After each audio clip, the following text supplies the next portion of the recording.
Welcome to Spring LIB. So we have this grinding stone for sharpening tools. And so what we have here is it's an old one, so it's a manual crank on it.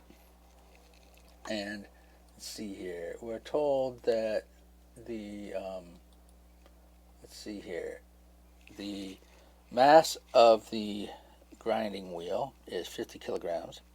It has a radius of 0.260 meters. We push the axe head against the grinding stone with a force of 160 newtons, and there is a coefficient of kinetic friction between the axe head and the grinding wheel of 0.6. We also have some friction force in the bearings, or friction torque, resistance in the bearings from on the grinding wheel, and that opposes the motion. So I'm going to say this is positive, and then so that torque is going to oppose the motion. The lever arm has a length of 0.5 meters, and initially this thing isn't spinning, and finally we get it up to 220 RPM, which is 4 pi radians per second, and that happens over a period of 9 seconds. So the average acceleration is the change in angular velocity divided by the change in time, and that's 4 pi over 9 radians per second squared. Now, we have friction force here, and that friction force is just the kinetic coefficient of friction times the force that we're pushing the axe handle, or the axe head onto that, and we know both of these things, so we multiply them out, and we get 96 newtons. So we have 96 newtons of drag acting on the edge here. Now, if we do a moment balance about this rotation point here, we get that F1 times L, okay, so that's positive. We're always pushing perpendicular to the handle, so we have no worry about the angle, so that's always perpendicular. So we have the moment is F1L. Then we have this drag torque, this friction torque, and that's subtracting, and then we have the friction force here, and that is what did I do? I didn't put R in there. So let's squeeze a little R in there. I forgot that. Yeah. I need one in here too. Jeez, I didn't. Why did I not put these R's in? I'm pretty sure the answer is still okay. I just copied them down wrong. Anyway, so we have the torque from this friction force equals J times the angular acceleration. And again, J is 1/2 mr squared, just because we're assuming this is a uniform cylinder.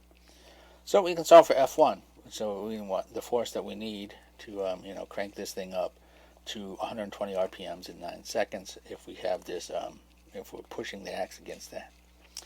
And so we can see that force is just J times alpha plus the friction torque plus the friction force, the torque from the friction force, mu kF times R, and divided by L. And plugging in all those numbers, we get 67.6 newtons. Now, they ask us about, what was the second part? How much time does it take to the grindstone to come from 120 revolutions to rest if it is acted on by the axial friction alone? Okay, so we take this off and we let it come down. Now, one thing we didn't do here,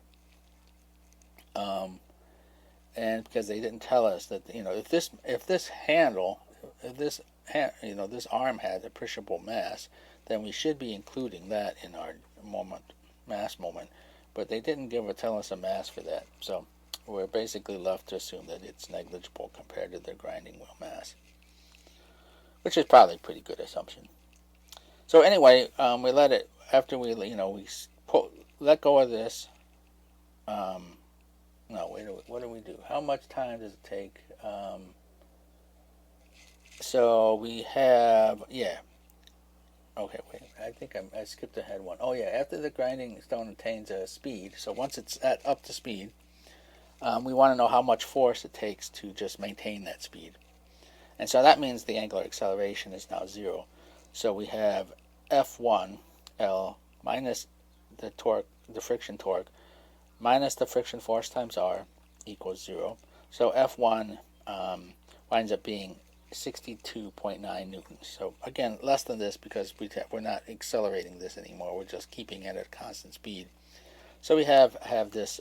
We just need to maintain that speed. We need this a bit less force to be pushing on this crank.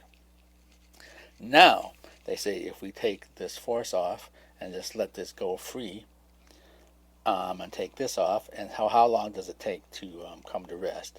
Because we still have this drag torque. So we have the drag torque is the only torque acting on it now, and that's J alpha, and that's omega 1 J times omega 1 minus the initial velocity, the initial angular velocity divided minus the final angular velocity divided by the change in time. That tells us that the change in time is J times the initial angular velocity minus the final angular velocity over the negative value of the torque. And we get a positive time because this is also negative. And plugging in our values, we get 3.27 seconds. So it takes 3.27 seconds to have this thing slow down and finally come to a rest.